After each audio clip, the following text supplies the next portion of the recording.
السلام عليكم الدراري، نتمنى من الله تكونوا بخير وعلى خير. واحد الاخت تواصلت معايا في الخاص، قالت لي السلام خويا، ممكن شي توضيح على عملة تيتاج على ريزو بلوكتشين او على شبكة بلوكتشين؟ شنو بان لك فيها؟ المهم انا جاوبتها، قلت لها مشيت درت واحد الطليله خفيفه ظريفه، قلت لها هذه عمله نصب، عمله سكام. قالت لك عندك شي دليل باش تقنعني اخويا؟ ما عليناش، حاول ترد عليها. قلت لها اي واحد يقدر يدير عمله معينه ويحطها في الديكس ويدير فيها السيوله وينصب بها على الناس الاحرى، الناس اللي ما عندهاش ضمير.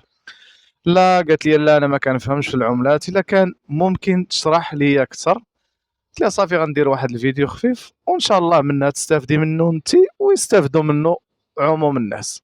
على اي حال، خاصنا كيفاش نقنعوا هاد السيده هادي بان هاد العمله نصب واحتيال او انها عمله سكام. معليش، غنحاولوا ندخلوا لكوين ماركت كاب. غادي نمشيو لكوين ماركت كاب.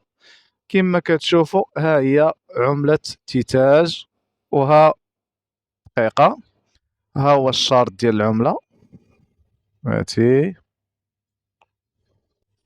كما كتشوفوا الدراري، ها هي عملة تيتاج، وها هو السعر ديال العملة اللي هو 0.2 أصفار 25. كانت هذه أعلى قمة للعملة هي 0.04، وآخر قاع للعملة هو 0.2 أصفار 17. ما معنى أن هذه العملة نزلات بكثر من ناقص 97%، وهذا ماشي نزول بل إنه تصريف. كما كتشوفوا هذا ماشي نزول عادي، فإنما تصريف. العملة نازلة أكثر من 12 إكس، معنى أن الفريق صرف. قبل ما نمشيو خاصنا نمشيو لواحد الحاجة، نشوفوا المعطيات ديال العملة. ولكن كاينة واحد الحاجة هنا كاين واحد المثلث أصفر. شنو كيقول؟ القيمة السوقية المبلغ عنها ذاتيا ماشي حقيقية، يعني أن هذا الرقم اللي كاين هنا ماشي حقيقي، وأن هذا الرقم اللي كاين هنا ماشي حقيقي. معناه أن 282 كماركت كاب ديال العملة، فهو يقدر ما يكونش حقيقي، يقدر يكون أقل من 282.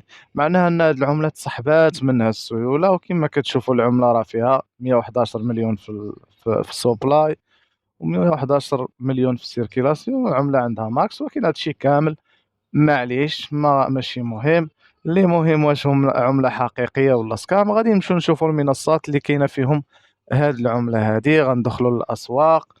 كما كتشوفوا العملة ما كاينة حتى في شي منصة من غير الديكس أو السواب أو الإونيو سواب. يعني خلاصة الأمر، العملة ما كاينة حتى في منصة، معناه أن العملة هادي سكام ونصب واحتيال. ونمشيو للفيوتشرز، ما يمكنش غتكون في الفيوتشرز لان اصلا ما كايناش في حتى شي منصه. معناه ان هاد العمله سكام. وباش تاكد مزيان هو شنو المشكل ديال الناس هاد المبتدئين، كيمشوا كيدخلوا الوايت بيبر ديال العمله، فريمون كيشوفوا العمله عندها واحد الورقه بيضاء او واحد الوايت بيبر كنبذه على هاد العمله غدير وكذا وفيها. ولكن هادشي فقط ترهات وفقط وهم ونصب واحتيال. معنى هادشي اللي كاين هنا ماشي حقيقي. غادي نحاولوا نمشيو نضربوا واحد الطلة عندهم في التويتر. نمشيو للتويتر ديالهم.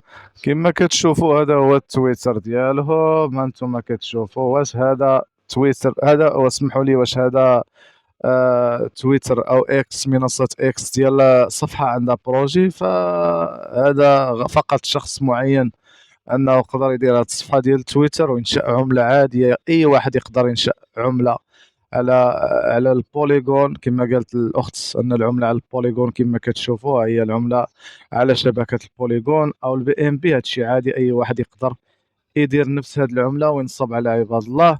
خلاصه الامر ان هاد العمله نصب واحتيال.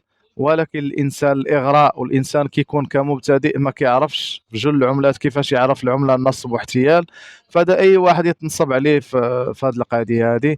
وخلاصه الامر ان عمله تيتاج فهي نصب واحتيال، وان شخص معين دار هذه العمله باش يسرق ولا يستنزف جيوب ديال الناس الجداد اللي داخلين المجال ديال الكريبتو. إذا خلاصة الأمر، النتيجة اللي خرجنا بها هي أن هذه العملة نصب واحتيال. دار العملة نصب واحتيال. وهذا الشيء اللي غنمشيو نقولوا لهاد الأخت هذه. وبالتوفيق للجميع، والله يوفق.